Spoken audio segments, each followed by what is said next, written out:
today's class we are going to learn how to make a baby duck. For that, here I am using super clay. You can even use air dry clay. First of all, take your clay and turn it into the ball. Now with the help of your hand, give this ball a duck body shape. Now use your clay tool to mark the eyes. Take 2 equal size of black clay and place it as an eyes. For making beak, use small amount of orange clay and use clay tool to add those details. And for the legs, use 2 equal size of balls and again use your tools to give those details.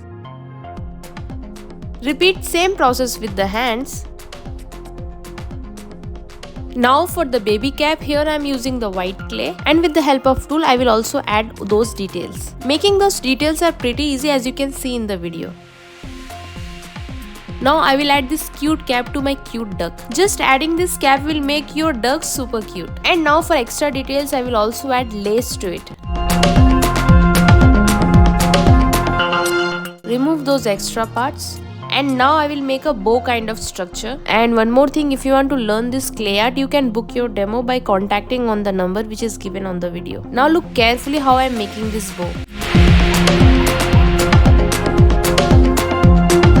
And here is the final look. That is it for today. Thank you so much.